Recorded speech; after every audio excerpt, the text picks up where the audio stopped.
ಏನ್ ಜೋರ್ ಮಾಡ್ತಿದ್ಯಾ?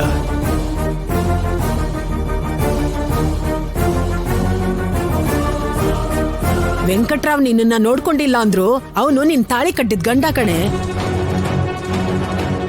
ಗಂಡನ್ ಮೇಲೆ ಕೈ ಮಾಡ್ತಿದ್ಯಲ್ಲ ನೀನು ನೇನಮ್ಮ. ನಾನು ಅವಳು ತಾಳಿ ತೆಗ್ಸಿಲ್ಲ ಅಂದ್ರೆ ಯಾರು ಅರ್ಥನೇ ಮಾಡ್ಕೋತಿಲ್ವಲ್ಲ.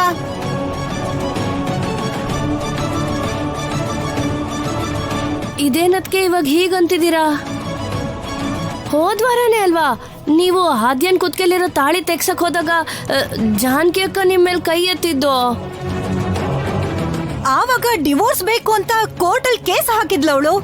ಆ ಟೈಮಲ್ಲಿ ನನ್ನ ಮಗ ಕಟ್ಟಿರೋ ತಾಳಿ ನಿನ್ ಕುತ್ಗೆಲ್ ಯಾಕೆ ಅಂತ ತೆಗ್ಯಕ್ ಹೋಗಿದ್ದೆ. ನಿನ್ನನ್ ಸಾಯಿಸ್ಬಿಡ್ತೀನಿ ಅಷ್ಟೇ ಈಗ.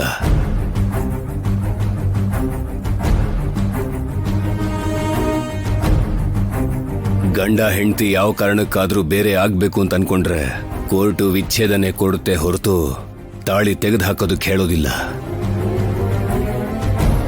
ನ್ಯಾಯಾಲಯನೇ ಕೊಡದೇ ಇರೋ ತೀರ್ಪನ್ನ ನೀನ್ ಯಾವ ಸ್ಥಾನದಲ್ಲಿ ನಿಂತ್ಕೊಂಡು ಆ ತೀರ್ಪನ್ನ ಕೊಡ್ತೀಯಾ?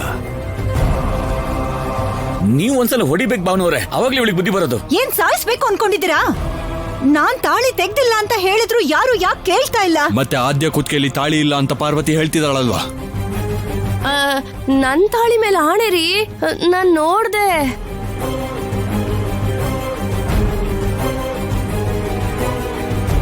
ಬರೀ ಕತ್ತಲ್ಲೇ ಇದ್ದಾಳೆ ಆದ್ಯ. ನಾನು ಹೋಗಿ ಆದ್ಯನ್ ಕರ್ಕೊಂಡ್ ಬರ್ತೀನಿ. ಒಂದ್ ನಿಮಿಷ ನಿಂತ್ಕೋ. ಅದ್ಗೆ ನಾನು ಮಾಡದೇ ಇರೋ ಕೆಲ್ಸಕ್ಕೆ ಇವ್ರು ನನಗೆ ಹೊಡೆದಿದ್ದಾರೆ. ನಾನೇ ಹೋಗಿ ಆದ್ಯನ್ ಕರ್ಕೊಂಡ್ ಬರ್ತೀನಿ.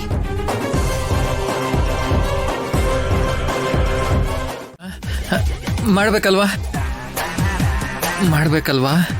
ನೀನ್ ಓವರ್ ಆಕ್ಷನ್ ಕಡಿಮೆ ಮಾಡು. ನಾನು ಆಕ್ಟಿಂಗ್ ಮಾಡು ಅಂದ್ರೆ ಇವನ್ ಅದ್ರಲ್ಲೇ ಜೀವನ ಮಾಡ್ತಿದ್ದಾನೆ. ಅಮ್ಮ ತುಂಬಾ ಹುಷಾರಾಗಿದ್ದಾನೆ. ಹೊಸ ಮದ್ವೆ ಹುಡ್ಗ ಅಲ್ವಾ, ಹಾಗೆ ಇರ್ತಾನೆ ಬಿಡಿ. ಹೋಗ್ಲಿ ಬಿಡು. ನೀನೇನಾದ್ರೂ ಒಳ್ಳೆ ಕೆಲ್ಸ ಮಾಡಿದ್ಯಾ ಅಂದ್ರೆ ಇದೊಂದೇನೆ. ನಾನ್ ಯಾವಾಗ್ಲೂ ಒಳ್ಳೆ ಕೆಲ್ಸನೇ ಮಾಡ್ತೀನಿ ಅತ್ತೆ, ನಿಮ್ಗೆ ಅರ್ಥ ಆಗಲ್ಲ. ಒಳ್ಳೆ ಕೆಲ್ಸ ಅಂತೆ, ನನ್ ಕರ್ಮ. ಇದ್ ನನ್ಗೆ ಕೆಟ್ಟ ಕೆಲ್ಸ. ಏನಾದ್ರೂ ಒಂದ್ ಹೇಳಿ ನಾನು ಎಸ್ಕೇಪ್ ಆಗ್ಬೇಕು. ಅಮ್ಮ, ನೀನ್ ಕೋಪದಿಂದ ನೋಡಿದ್ರು ಉಪಯೋಗ ಇಲ್ಲ. ಆ ಕಾರ್ಯಕ್ರಮ ಏನು ಅಂತ ನೋಡು. ಅಷ್ಟಕ್ಕೂ ಅಪ್ಪ ಬೇರೆ ಇಲ್ಲ. ಫಂಕ್ಷನ್ ಇಟ್ಕೊಳಂಗಿದ್ರೆ ಇಟ್ಕೊಳ್ಳಿ. ಅಕ್ಕಪಕ್ಕದವ್ರನ್ನ ಯಾನೋ ಕರಿಬೇಡಿ. ಇಲ್ದೇ ಇರೋ ಖರ್ಚೆಲ್ಲ ಯಾಕೆ ಹೇಳು? ಅಯ್ಯೋ ಅತ್ತೆ, ಹೆಸರಿಗೆ ಫಂಕ್ಷನ್, ಬೇಕಾಗಿರೋರ್ನೆಲ್ಲ ಕರೀಲೇಬೇಕು. ಯಾಕಂದ್ರೆ ಈ ಫಂಕ್ಷನ್ಗೆ ಸಂಬಂಧಿಕರು ಬರ್ದೇ ಇದ್ರೆ ಚೆನ್ನಾಗಿರಲ್ವಲ್ಲ. ಹೊಸ ಸೊಸೆನ ಹೀಗೆ ಬಿಟ್ಬಿಡಕ್ಕಾಗತ್ತಾ ಹೇಳಿ? ಅಮ್ಮ, ನೀನ್ ಹೇಳ್ಬೇಕಾಗಿರೋದನ್ನ ರಾಜಿ ಹೇಳ್ತಿದ್ದಾಳೆ. ಅದೇ ಅಲ್ವಾ ನನ್ ನೋವು. ರಾಜಿ, ತುಂಬಾ ಒಳ್ಳೆ ಕೆಲಸ ಮಾಡಿದೆ. ಈ ತರ ಶುಭ ಕಾರ್ಯ ನೋಡಾದ್ರೂ ಇವರಲ್ಲಿ ಬದಲಾವಣೆ ಆಗುತ್ತಾ ನೋಡೋಣ. ಅಣ್ಣ, ಡೆಕೋರೇಷನ್ ಮಾಡ್ಬೇಕಾ ಇಲ್ಲ ಇನ್ನೇನ್ ಕೆಲಸ ಮಾಡ್ಬೇಕು ಅಂತ ಹೇಳಿ, ನಾನು ಮಾಡ್ತೀನಿ. ಅಯ್ಯಯ್ಯೋ, ನೀವೇನು ಮಾಡೋದ್ ಬೇಡ. ನಾನಿದ್ದೀನಲ್ಲ, ನಾನೆಲ್ಲ ನೋಡ್ಕೋತೀನಿ. ನೀವಿಬ್ರು ಸರಿಯಾದ ಟೈಮಿಗೆ ಬಂದ್ಬಿಟ್ರೆ ಅಷ್ಟೇ ಸಾಕು. ನಡಿಬೇಕಾಗಿರೋ ಶಾಸ್ತ್ರ ಪದ್ಧತಿನೆಲ್ಲ ನಾನೇ ನೋಡ್ಕೋತೀನಿ. ಸರಿ ಅದ್ಗೆ, ನೀವು ಮಾಡಿ. ಬಾರು ಸೈಡ್ಗೆ ಚೆನ್ನಾಗಿ ಬುದ್ಧಿ ಕಲಿಸ್ತೀನಿ. ಹೇಳೆ, ನಿನ್ ಕುತ್ತಿಗೆಲ್ ತಾಳಿ ಯಾರು ತೆಗ್ದಿದ್ದು ಅಂತ ಹೇಳು. ಹೇಳಿದೆ ಅಲ್ವಾ, ಖಾಲಿ ಕುತ್ತಿಗೆ ನೀವೇ ನೋಡಿ.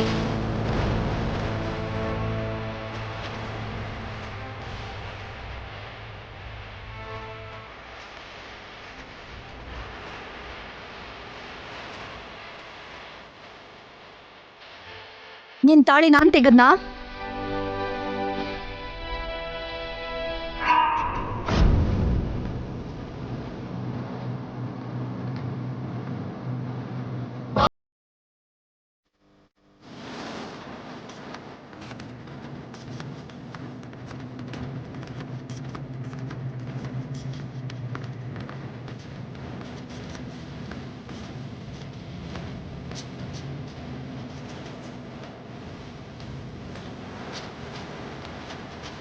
ಅಮ್ಮ ಆದ್ಯ, ನಿನ್ ಕತ್ತಲಿರೋ ತಾಳಿ ಇಲ್ಲಮ್ಮ.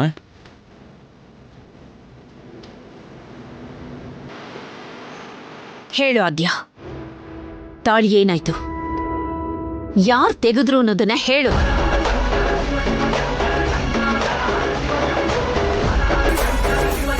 ಧೈರ್ಯವಾಗಿ ಹೇಳು ಆದ್ಯ. ನಿಜ ಹೇಳ್ಬಾರ್ದು ಅಂತ ಹೇಳ್ದವ್ರಿಗೆ ನೀನ್ ಭಯ ಪಡೋ ಅವಶ್ಯಕತೆ ಇಲ್ಲ. ನಿನಗ್ ನಾವಿದೀವಿ. ಮೊದ್ಲು ತಾಳಿ ಎಲ್ಲಿದೆ ಅಂತ ಹೇಳಕ್ ಹೇಳೋ. ಕೇಳ್ತಾ ಇದ್ರೆ ಮೌನವಾಗಿ ಯಾಕಮ್ಮ ಇದೀಯಾ? ಸೀನು ನಿನ್ ಮನ್ಸಲ್ಲಿ ಇದಾನ ಇಲ್ವಾ ಅಂತ ನಾವ್ ಅನ್ಮನಿಸ್ತಾ ಇಲ್ಲ. ಅವನ್ ಕಟ್ಟಿರೋ ತಾಳಿ ನಿನ್ ಕುತ್ತಿಗೆಯಲ್ಲಿ ಯಾಕಿಲ್ಲ ಅಂತ ಪ್ರಶ್ನಿಸ್ತಾ ಇದೀವಷ್ಟೇ. ಹೇಳು.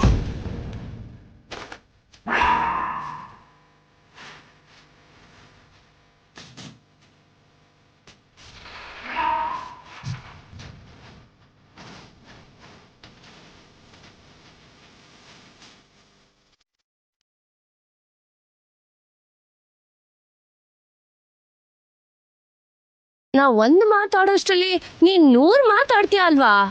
ಈಗ ಯಾಕೆ ಬಾಯ ಬಿಡ್ತಾ ಇಲ್ಲ? ಪ್ರಶ್ನೆ ಕೇಳಿದಾಗ ಉತ್ತರ ಕೊಡ್ಬೇಕಾದು ನಿನ್ನ ಧರ್ಮ ಆದ್ಯ. ಹೇಯ್ ಹೇಳೆ, ಅಥವಾ ನಾನೇ ತೆಗ್ದು ಹಾಕಿದ್ದೀನಿ ಅಂತ ನನ್ ಮೇಲೆ ಸುಳ್ಳು ಹೇಳಿ ಮತ್ತೆ ನನ್ಗೆ ಹೊಡ್ಸೋದಕ್ಕೆ ಯೋಚಿಸ್ತಾ ಇದ್ಯಾ? ಅತ್ತೆ, ಹಾಗೆಲ್ಲ ಯಾಕೆ ಹೇಳ್ತೀರಾ? ನೀನೇನು ಮಾತಾಡದೆ ಹೋದ್ರೆ ಎಲ್ರು ಏನೇನೋ ಅನ್ಕೊಂಡ್ಬಿಡ್ತಾರಮ್ಮ. ನಿನ್ ಬಗ್ಗೆ ಎಲ್ರು ಏನೇನೋ ಅಂತಿರ್ಬೇಕಾದ್ರೆ ಹಾಗೇನೆ ಅಪಾರ್ಥ ತಿಳ್ಕೊಳಕ್ಕೂ ಮುಂಚೆನೆ ನನ್ ಮಗ ಕಟ್ಟಿದ ತಾಳಿನ ಏನ್ ಮಾಡಿದೆ ಅಂತ ಹೇಳು ಮಗಳೇ.